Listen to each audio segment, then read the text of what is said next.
지난주에 오신 분도 계실지 모르겠지만 지난주에 우리는 질문에 관한 이야기를 해보았습니다. 질문하는 활동 자체에 중요한 의미가 있다는 이야기였습니다. 왜냐하면 우리가 하는 질문은 오늘날 지구 생태계 전반에 일어난 여러 복잡한 문제들을 하나하나 찾아내서 가능한 한 명료한 언어로 만들어 인식하는 일이기 때문입니다. 문제를 인식하는 것이 해결의 첫걸음입니다. 그런데 안타깝게도 우리는 답이 없는데 질문만 계속 던지는 일에 솔직히 익숙하지 않습니다. 정답을 찾아 버릇하며 살아왔기 때문입니다. 정답을 잘 찾는 사람은 성적을 잘 받습니다. 정답을 잘 찾는 사람은 대체로 대학 진학에도 성공하고 취업에도 성공합니다. 그러니까 정답이 없는 와중에 잠정적인 답 여러 가지를 앞에 놓고 함께 의논하며 답을 만들어가자, 그런 제안은 어쩌면 좀 막연하게 들렸을 수도 있겠습니다. 지난 시간 말미에 여러 잠정적인 답 중에 하나로 제로 웨이스트라는 용어를 말씀드렸습니다. 제로 웨이스트는 낭비 없는 삶, 쓰레기 없는 삶을 가리키는 신조어입니다. 제로 웨이스트에는 여러 활동이 들어갈 수 있습니다. 영어로 말하면 reusing, upcycling, plugging이라는 말이 됩니다. reusing은 재사용한다는 말이고요. 업사이클링은 재활용한다는 말입니다. 재사용은 말 그대로 재사용이고요. 재활용은 쓰레기를 예술작품 같은 것으로 성격을 바꾸어서 활용하는 것을 가리킵니다. 플러깅은 쓰레기 봉지를 들고 길거리나 해변가를 걸어다니면서 쓰레기를 주워 모으는 활동을 가리킵니다. 우리말로는 아껴 쓰고 나눠 쓰고 바꿔 쓰고 다시 쓰고 고쳐 쓰고 물려받아 쓰기라고 표현할 수 있습니다. 우리 각각의 첫 글자를 따면 아나 바다 고물 이렇게 됩니다. 실제로 치명적 인수 공통 전염병과 긴박한 생물 다양성 위기를 우리가 어떻게 극복하면 좋지? 이런 질문 앞에서 아나 바다 고물이 잠정적인 답으로 제시될 수 있습니다. 잠정적인 답 중에 하나입니다. 그런데 제로 웨이스트는 막연한 답이라고 할 수 없습니다. 잠정적일지라도 상당히 구체적인 답이라고 말할 수 있겠습니다. 지난주에 핵심어가 질문이었다고 한다면 이번 주의 핵심어는 근심이라고 말할 수 있겠습니다. 그런데 그냥 근심이 아닙니다. 고린도 후서에서 사도 바울께서 힘주어 강조하신 하나님의 뜻을 따라하는 근심입니다. 근심이라고 다 같은 근심이 아닙니다. 어떤 근심인가, 그것이 중요합니다. 어떤 근심인지 섬세하게 알아내기 위해서 우리는 먼저 근심의 밑바닥에 깔려있는 인간의 감정 수준이 얼마나 예민한지 들여다볼 필요가 있습니다. 감정이 무딘 사람은 어느 포인트에 근심해야 되는지 모릅니다. 근심의 기본은 예민함입니다. 자, 이제 그림이 나올 순서입니다. 잠수함 토끼라는 말을 들어보셨을 것입니다. 잠수함에 탑승할 때 잠수함 대원들은 산소 농도에 아주 예민한 토끼를 같이 태웠습니다. 잠수함 내의 산소 농도의 미세한 정도로 이상이 발생하면 인간이 알아채기 전에 토끼가 먼저 이상 반응을 보입니다. 그러면 그때 즉시 잠수함은 잠수 운전을 중단하고 바닷물 위로 떠올라 왔습니다. 토끼가 이상 반응을 보일 때 바닷물 위로 올라오기 시작해야 잠수함에 승선한 대원들은 안전할 수 있습니다. 또 탄광의 광부들은 갱도에 카나리아를 데리고 들어갔다고 합니다. 사람이나 카나리아나 일산화탄소와 메탄가스를 들이마시면 죽지만 카나리아는 일산화탄소와 메탄의 농도 변화에 사람보다 더 취약하고 더 예민합니다. 다음번 그림 보여주시면 좋겠습니다. 광부들은 석탄을 열심히 캐다가 카나리아가 이상 증세를 보이면 하던 일 다 멈추고 손에 들고 있는 도구들을 다 내려놓고 갱도에서 뛰어나오면 살 수 있었다고 합니다. 저 세 장 안에 들어있는 게 카나리아입니다. 참새 종류라고 하죠. 잠수함 토끼, 갱도의 카나리아, 그들은 예민함을 생명보호 장치로 가지고 있는 생명체들입니다. 예민한 것은 얼핏 약해 보입니다. 사람들은 약한 것을 그다지 좋아하지 않습니다. 약하면 지는 거라고 생각을 합니다. 그래서 강해지고 싶어 합니다. 경쟁사회에서 살고 있습니다. 그래서 강한 게 좋은 거라는 인식이 우리 머릿속에 의식하지 못하는 채 뿌리 깊이 박혀 있습니다. 그러나 전지구적 생태 위기를 목전에 둔 우리는 강한 게 좋은 거라는 단편적 인식을 약간 해체할 필요가 있습니다. 우리는 예민해져야 하고 약해져야 합니다. 예민해지려고 노력해야 하고 약해지려고 노력해야 합니다. 예민할 경우, 약할 경우 사람에게는 혹시 모르지만 하나님께는 결코 버림받지 않습니다. 아니, 오히려 예민하고 약하다면 그 특징을 잘 살려서 하나님의 일을 해낼 수 있습니다. 하나님은 예민한 사람이 필요한 곳에 예민한 사람을 쓰십니다.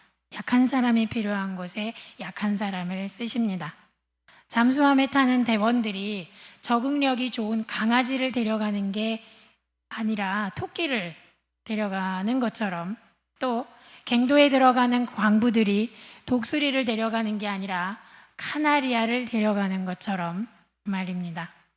잠수함 토끼와 갱도의 카나리아는 생존과 안전을 염려하고 근심하는 가운데 시도해본 여러 잠정적인 답들 중에서 가장 효과가 좋은 답이었을 것입니다.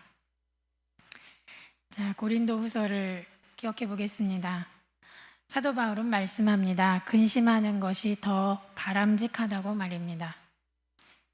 약한 것에 대해 선입견이 있는 어떤 사람들은 약한 사람들이 근심하는 거라고 생각합니다.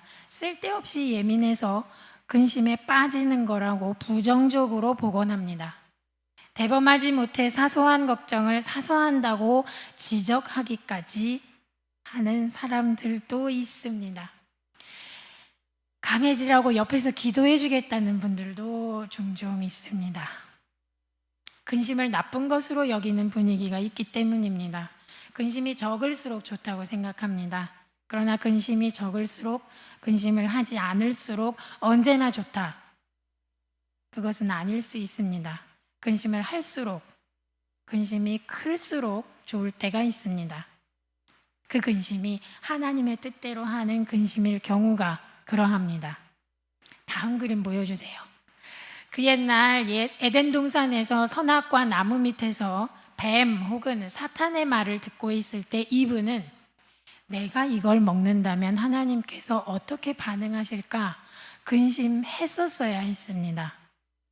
또 이브가 선악과 열매를 건네줄 때 아담은 내가 이걸 받아 먹는다면 하나님께서 얼마나 실망하실까 근심했었어야 했습니다. 그러나 이브와 아담은 근심하지 않았습니다. 사이좋게 나눠 먹었습니다. 그 결과 그들은 살기 좋은 에덴 동산, 하나님과 동행하며 오래오래 살 수 있는 낙원에서 쫓겨났습니다. 지금 우리는 이 지구 위에 발생한 생태 위기, 기후 위기를 바라보면서 내가 이런 행동을 한다면 하나님께서 혹시 근심하지는 않으실까? 그걸 근심해야 합니다. 하나님은 이미 근심하고 계실 것 같습니다. 이 지구 위에서 생명체들이 날마다 100종씩 없어지고 있는데 근심하지 않으실 리가 없습니다. 하나님이 손수 지어주신 생명체들입니다. 작품들이 사라지고 있는 것입니다. 오늘은 기후 위기 이야기를 좀 더 집중적으로 해보겠습니다. 오늘날 여러 곳에서 기후 변화, 기후 위기라는 말을 종종 들으실 것입니다. 그럼 기후 변화, 기후 위기라는 게 도대체 무엇일까? 그것이 무엇이 문제가 되길래 이러는 걸까? 우리는 그것을 제대로 알아야 하겠습니다. 간단히 말하면 기후의 변화가 생겼는데 그것이 위기를 불러온다, 그 뜻입니다. 여기서 기후에 관하여 한 가지 기억해 둘 것이 있습니다. 그것을 살펴보고 넘어가기로 하겠습니다. 다음 그림. 대기과학자 조천호 박사님의 말에 따르면 날씨는 사람으로 치면 기분이라고 합니다. 기분은 하루에도 몇 번씩 좋았다 나빴다 합니다. 기분은 그렇게 변화무쌍한 게 적절합니다. 기분과 마찬가지로 날씨도 그렇습니다. 매일 쨍쨍 해가 비치면 안 됩니다. 비도 와야 하고 어느 날은 바람도 불어야 하고 또 추울 때가 있으면 더울 때도 있어야 합니다. 반면 기후는 사람에 비유하면 성품입니다. 성품은 어지간해서는 변하지 않습니다. 오랜 시간을 거쳐 형성되며 오랜 시간 동안 안정적으로 유지됩니다. 물론 성품도 변할 때가 있습니다.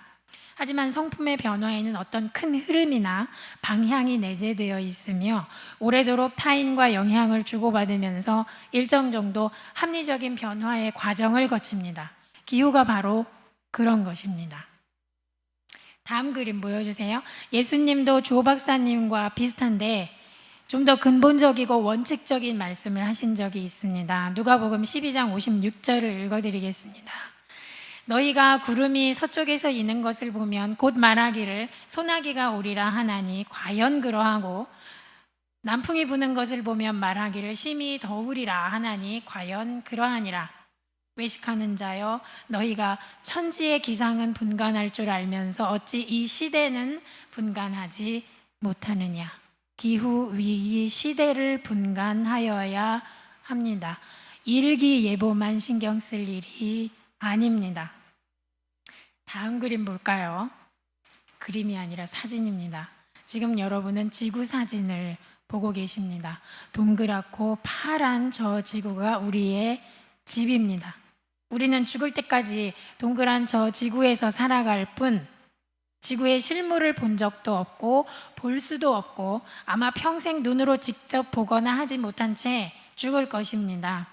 나사의 우주인으로 취업하면 동그란 저 지구 바깥에 혹시 나가볼 수는 있을지도 모릅니다.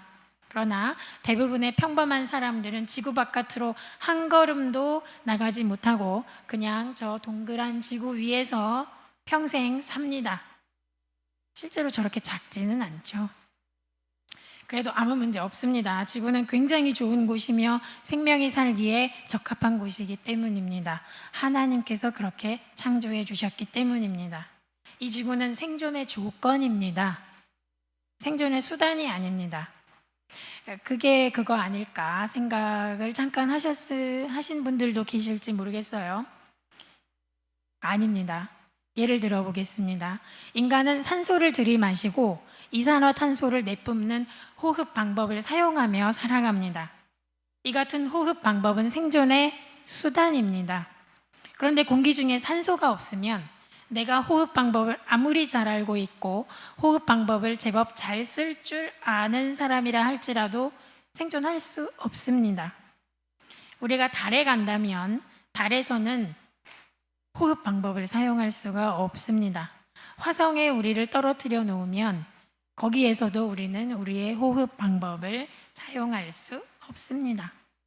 인체의 호흡 방법, 호흡 기술은 생존의 수단입니다. 그러면 이때 생존의 조건은 무엇일까요? 산소입니다. 그리고 생존의 조건 중의 조건, 최초의 조건은 그러면 무엇일까? 지구입니다. 하나님께서 생명체들에게 적합한 환경을 어련히 잘 알아서 적재적소에 아주 적합하게 자리 잡도록 창세기에 보면 물 사이에 공간이 생겨라, 물은 어디로 모여라, 땅은 무엇을 하여라 이렇게 말씀으로 지구를 창조하셨습니다. 그 지구 위에 우리가 살고 있습니다. 자, 이제 다음 그림 좀 복잡한데요. 바로 이 지구의 대기 중에는 우리 눈에 보이지는 않지만 여러 종류의 기체들이 섞여 있습니다. 그 중에 온실가스만 좀 보겠습니다. 대표적 온실가스는 이산화탄소와 메탄가스입니다. 만약 이런 온실가스들이 없다면 지구의 평균 기온은 영하 18도로 내려가서 너무 추웠을 것입니다. 평균 기온 영하 18도면 지구 전체가 얼음으로 뒤덮여서 어지간한 생물체들은 살 수 없습니다. 온실가스 덕분에 지구는 지구 표면에 도착한 태양열을 지구에 가둬둘 수가 있습니다. 온실 효과입니다. 그래서 지구는 평균 기온 영상 15도를 유지할 수 있습니다. 평균 기온을 얘기하는 거예요. 어디는 덥고 어디는 좀 더 춥습니다. 그러니까 온실가스라는 것 자체는 지구 생명체들에 아주 유익합니다. 온실가스 중에 이산화탄소를 조금 더 살펴보겠습니다. 다음 그림에 까만 거 가운데 있고 빨간 게 옆에 있는데 실제로 이런 색깔을 갖고 있는 건 아니고요. 온실가스 중에 이산화탄소는 화학식으로 하면 CO2입니다. 뭐 화학식을 꼭 알아야 되는 건 아니지만 그렇습니다. 이산화탄소는 100개의 공기 분자 중에서 한 개만 있어도 지구 평균 기온을 100도까지 올릴 수 있는 효과를 가지고 있습니다. 그 이산화탄소가 지구의 대기 중에 많아졌습니다. 그래서 지구의 온도가 점점 높아지는 중입니다.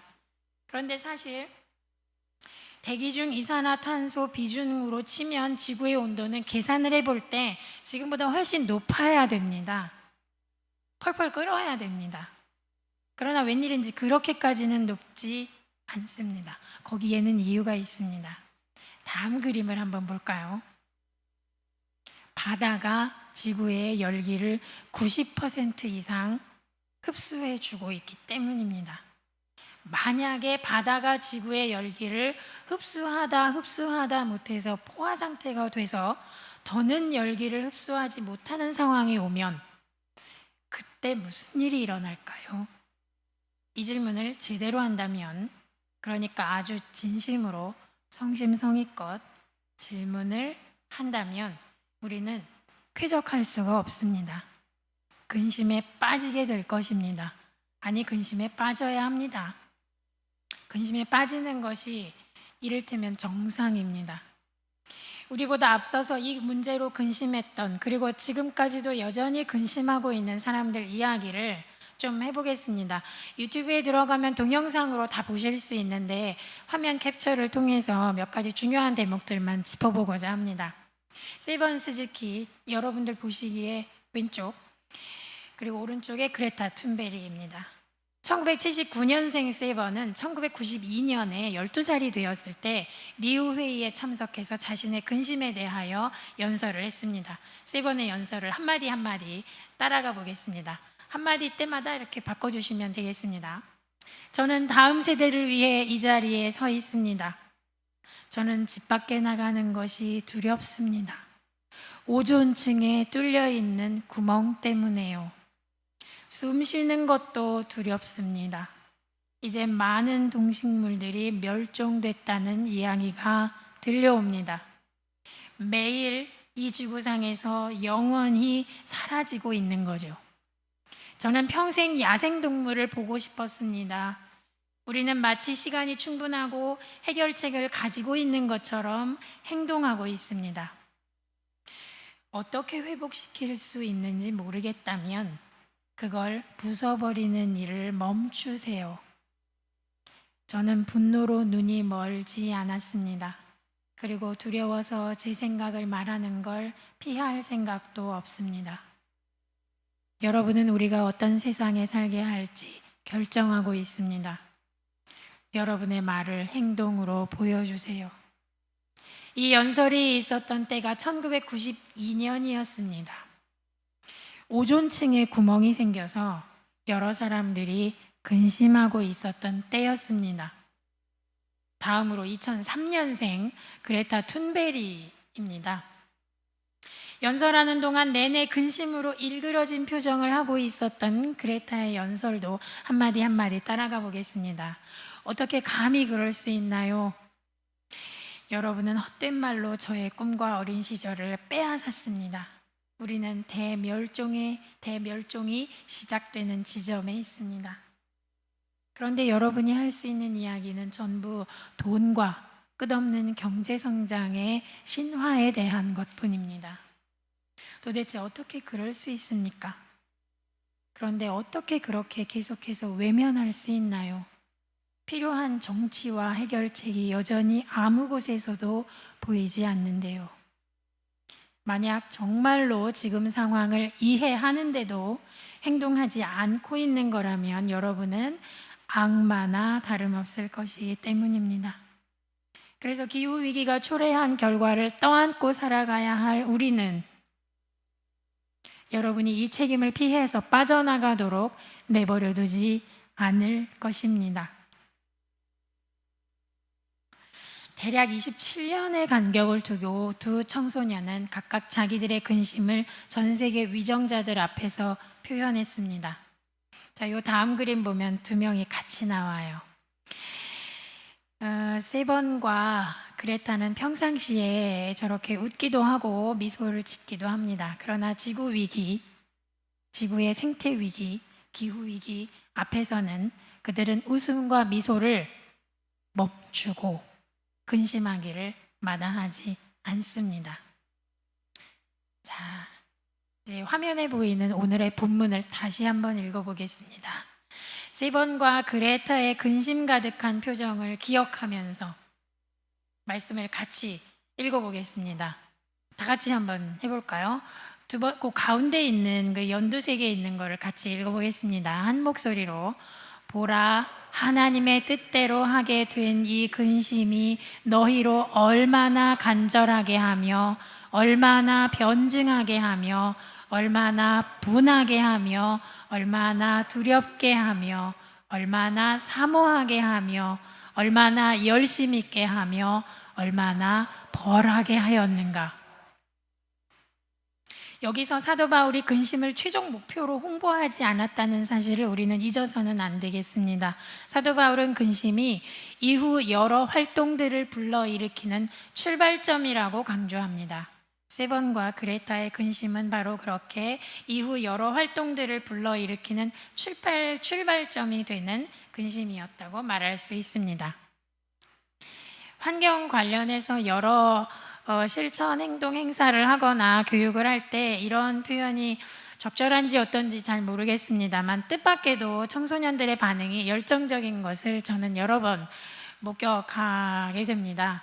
그들이 우리의 잠수함 토끼라고 할 수 있을 것 같습니다. 그들이 우리의 카나리아이기 때문입니다. 그런 의미에서 주변에서 기후변화를 걱정하는 어린이들과 청소년들의 즉각적인 근심 반응을 목격하셨다면 그들의 근심에 함께 같이 빠르게 물들어 가실 수 있기 바랍니다. 어린이 같아야 천국에 들어갈 수 있다는 예수님 말씀 다들 아실 것입니다. 그러면 다 같이 모여 앉아서 근심을 하다가 혹시 주저앉게 되면 어떻게 될까? 혹시 자포자기하는 심정이 올라오면 어떡할까? 그게 또 걱정스러울 수가 있겠습니다. 주저앉지 않도록 또 자포자기하지 않도록 지금부터 한 가지 굉장히 희망적인 이야기를 하나 해드리겠습니다. 네, 이 그림. 아까 우리가 보았던 12살 소녀 세번이 근심하며 우려하며 1992년에 연설했던 오존층 구멍 문제에 관련된 이야기입니다. 이 문제가 바야흐로 해결되어 가고 있습니다. 저걸 극지방에 가서 오존층을 어떻게 수리하는 건 아니고요. 그런데도 오존층 구멍이 눈에 띄게 아주 몰라보게 회복 중입니다. 그럼 어떻게 이렇게 됐을까? 국제공조를 했기 때문입니다. 오존층에 구멍을 내는 기체는 염화, 불화, 탄소라고 불리우는 프레온 가스입니다. 주로 냉장고나 에어컨, 헤어스프레이 등에 쓰였던 인공화합물입니다. 지금은 안 쓰입니다. 거의 안 쓰입니다. 1980년대에 들어서면서 그 기체를 쓰지 말자. 전 세계 나라들 중 몇몇 나라들이 사용 금지를 시행하기 시작했습니다.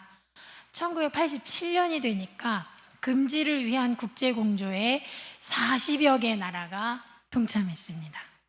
그리고 몇 년 지나지 않아서 세번이 1992년에 연설을 했습니다. 그러고 나서 지구상 거의 모든 나라들, 190여 개의 국가가 넘죠. 국제공조에 참여하게 됐습니다. 그 결과 오존층이 저렇게 됐습니다. 물론 아직도 다 완전히 회복됐다고 말할 수는 없습니다. 그렇지만 눈에 띄는 긍정적인 변화가 보였다고 합니다. 나사의 공식 발표입니다. 국제공조를 통한 프레온가스 전면 금지가 긍정적 효력을 발휘하기까지는 30년의 세월이 걸렸습니다. 그리고 진행 중입니다. 그러니까 우리 인류가 한마음으로 협력을 했더니 뻥 뚫려서 매일매일 커져가던 오존층 구멍이 작아지기 시작했으며 실제로 작아진 것, 그것이 우리의 희망입니다. 오늘날 기후 위기도 국제공조를 하면 타개해 나갈 수 있습니다. 방법이 없는 게 아닙니다. 우리에겐 희망이 없지 않습니다. 코로나19가 처음 발발했을 때 집 밖에 나가지 말라고 온 나라, 전 세계 국가들이 다 봉쇄 조치를 취했는데 지구인들 모두가 다 그 행동을 했습니다. 집 밖에 안 나왔습니다. 비행기 안 탔습니다. 코로나 아직도 진행 중이긴 하지만 할 수 있습니다. 우리 다 같이 하자 그러면 합니다. 사람들도 하자 그러면 해요. 좋은 결과가 나온다고 하면 합니다. 근데 안타깝게도 아직까지는 기후위기 관련해서 국제공조가 전면적으로 대대적으로 일어나고 있다라는 기사를 본 적이 없습니다. 조금씩 하려고 한다고 하지만, 그렇지만 작은 움직임들이 곳곳에서 나타나고 있으며 사람들이 점점 더 그 움직임에 반응하고 있습니다. 연대하는 사람들도 많아지고 있습니다. 우리 씨앗교회도 그 대열에 들어서 있다고 볼 수 있을 것 같습니다. 그러니까 희망을 가져야겠습니다. 그 희망 위에 하나님의 뜻대로 하는 근심을 올려놓으면 좋겠습니다. 다시 한번 말하지만 근심스러운 상태는 쾌적한 상태가 아닙니다. 근심에 빠져서 우울하게 앉아있기만 하는 걸 좋아하는 사람은 드뭅니다. 하지만 근심을 피해 도망하지 말아야 하겠습니다. 근심거리는 해결을 해야지 회피를 해서는 안 되기 때문입니다. 더군다나 우리는 기독교인입니다. 기독교인들은 하나님께서 좋아하시는 것을 좋아하는 사람들입니다. 하나님께서 근심하는 것을 근심할 줄 아는 사람들입니다. 진짜 그런 사람들인지 스스로 한번 확인해 보시기 바랍니다. 수성도 아니고 금성도 아니고 목성도 아니고 화성도 아니고 바로 이 지구에 하나님께서는 우리 생명체들을 살게 하셨습니다. 지구는 하나님 보시기에 심히 좋았던 바로 그곳입니다. 그렇게 심히 좋았던 이 지구에서 생명체들이 고통받고 있다. 그걸 하나님께서 근심하지 않으면서 바라보실까? 그거는 말이 안 되는 얘기죠. 그러니까 하나님의 근심을 따라 우리도 마땅히 근심을 하여야 합니다. 이 근심은 다른 누구의 뜻이 아니라 하나님의 뜻을 따라 하는 근심이라서 대의 명분이 신앙적으로 뚜렷합니다. 우리가 이 근심을 품고 있다면 성령께서 틀림없이 우리와 함께 해주시리라 저는 확신합니다. 이제 끝으로 지난주에 이어서 오늘도 기독교 환경교육센터 살림 홍보를 잠시 해보는데, 이게 단체 홍보가 아니라 살림이 하는 활동을 안내하면서 자기 자신을 돌아보고 우리가 무엇을 해야 하는지 궁리해 볼 수 있도록 제가 포스터를 저렇게 보여드립니다. 7가지 활동 사례들을 좀 살펴보려고 합니다. 자, 첫 번째 그림 보여주세요. 고래가 보이실 겁니다. 이상한 변호사 우영우 덕분에 최근 유명해진 동물입니다. 그런데 고래는 옛날부터 참 훌륭하고 유명한 동물이었습니다. 훌륭한 특징을 여기서 다 말하면 시간이 너무 오래 걸리니까 기후 위기에 관련된 것 중요한 2가지만 말해보겠습니다. 첫째, 고래는 바닷물 속에 이산화탄소를 들이마셔서 몸에 저장하고 다닙니다. 저렇게 큰 몸에 이산화탄소를 저장합니다. 고래가 바다를 헤엄쳐 다니는 건 마치 커다란 숲이 돌아다니는 것과 마찬가지입니다.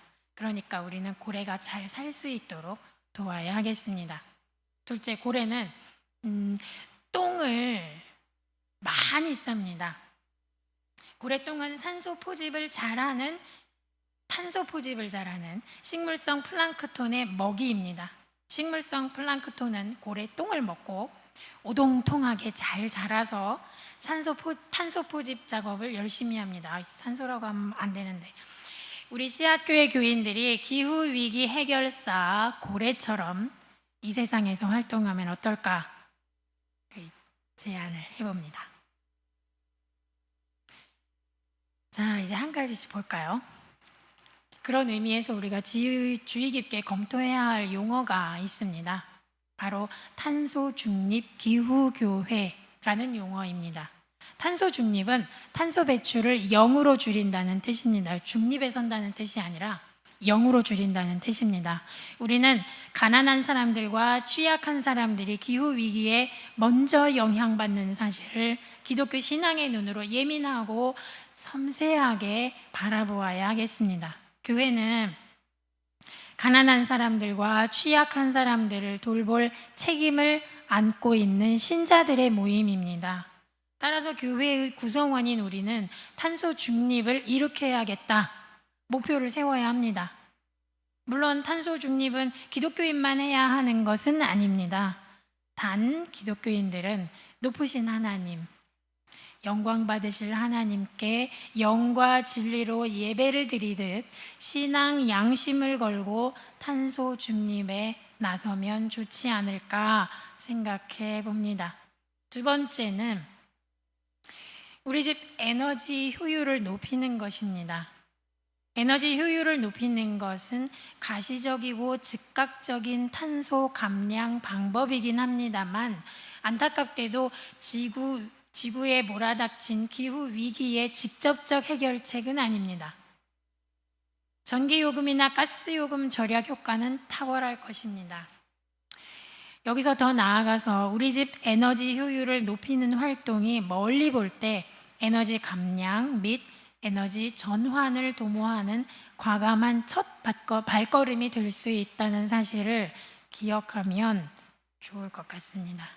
세 번째는 새 것이 더 좋다는 생각을 이제 그만하자는 것입니다. 제가 쓰는 이 아이패드는 8년 됐습니다. 뭐 자랑하는 건 아니고요. 잘 돌아갑니다. 아무 문제 없습니다.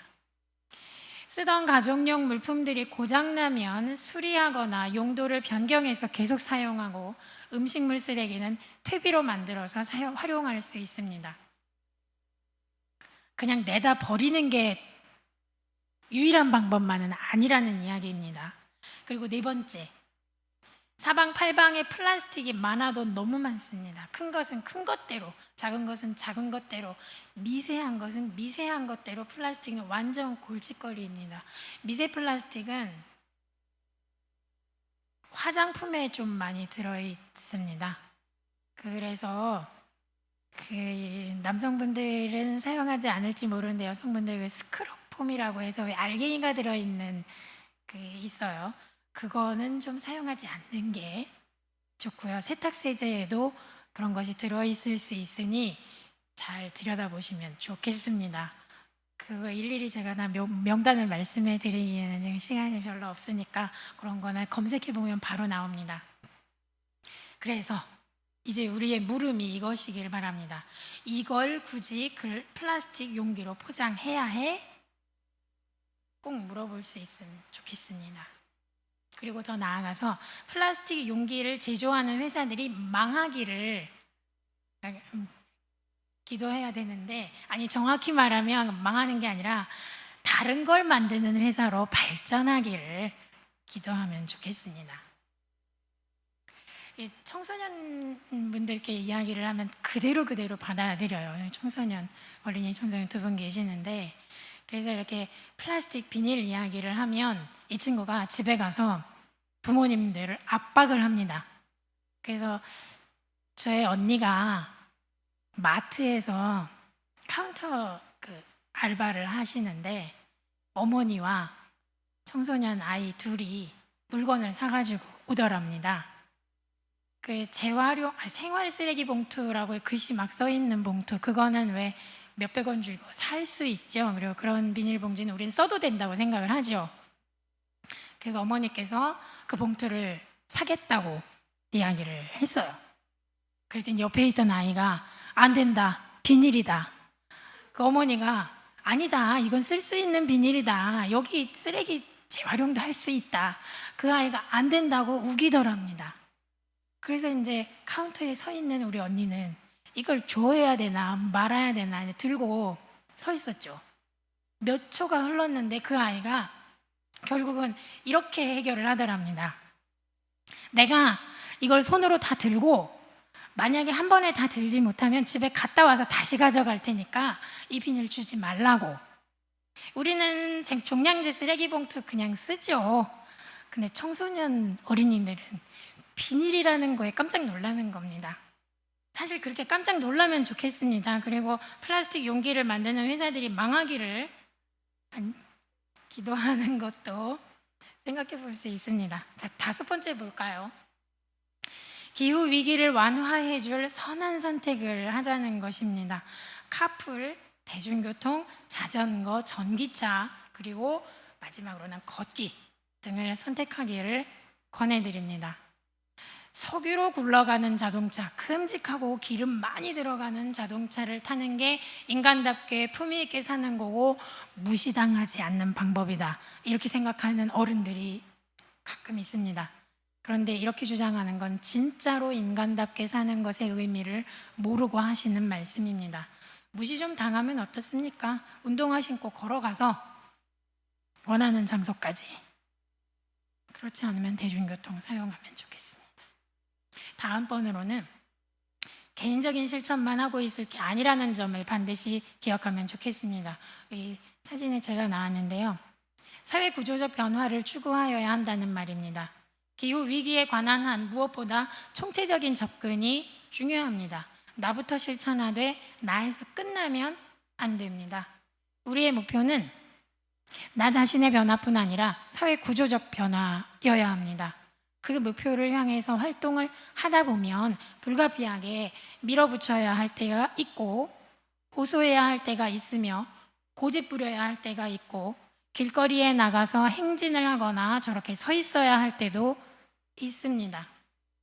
저도 저렇게 해봤습니다. 릴레이 시위라 1시간씩 돌아가면서 하는 겁니다. 이런 시위 겁낼 일이 아닙니다. 함께 참여하면 더 큰 힘을 발휘할 수 있음을 기억한다면 시위가 두렵지 않고 어색하지도 않습니다. 잡혀가지도 않습니다. 마지막으로 7번째 보겠습니다. 국민이 시작해야 국민의 대표들이 시작한다. 바로 이 명제를 마음속 깊이 간직하시면 좋겠습니다. 지속 가능한 에너지로의 전환 정책을 공약으로 발표한 정치인들에게 투표하고 필요한 경우에는 정책 담당 공무원과 국회의원과 지자체 의원들에게 연락을 취할 수도 있습니다. 정치인들은 표가 필요한 사람들입니다. 민심을 얻어야 계속 자기 자리를 지킬 수가 있습니다. 내가 당신에게 표를 줄 건지 말 건지 그 사람에게 확실히 알려주어야 됩니다. 그리고 나와 내 이웃의 민심이 어디에 있는지 그 사람에게 정확하게 알려주어야 합니다. 잘 못 알아듣는 정치인이 혹시 있으면 제3, 제4 반복해서 알려주어야 합니다. 귀따갑다 호소할 때까지, 귀에 못이 박힐 때까지, 귀찮아 하더라도 알아들을 때까지 알려주어야 합니다. 그게 우리의 사명이라고 생각하면 더 좋겠습니다. 7가지 다 말씀드렸습니다만 무엇보다도 이 기본 중에 기본이라고 할 수 있는 것은 바로 사도 바울께서 오늘 본문에서 강조한 근심입니다. 근심을 해야 7가지든 3가지든 할 수 있습니다. 하나님의 뜻을 따라 하는 근심입니다. 하나님의 뜻을 따라 하는 근심은 다시 한번 말씀드리지만 정지해 있지 않습니다. 움직입니다. 근심으로 고여 있지 않습니다. 썩지 않아요. 이 근심은 출발 지점입니다. 출발 지점은 출발하라는 장소지 거기 서 있으라는 장소가 아닙니다. 하나님의 뜻을 따라 하는 근심, 그 출발점, 우리가 거기 설 수 있기를, 그래서 바로 출발하기를 소망합니다. 기도하겠습니다. 하나님, 우리는 하나님의 뜻을 따라 근심하겠습니다. 그리고 그 근심에 머물러 있지 않겠습니다. 성령께서 우리와 함께 하시고 우리에게 힘 주시고 우리 앞에 나서서 지휘해 주시옵소서. 우리는 성령을 따라 앞으로 나아가겠습니다. 예수 그리스도의 이름으로 기도합니다. 아멘.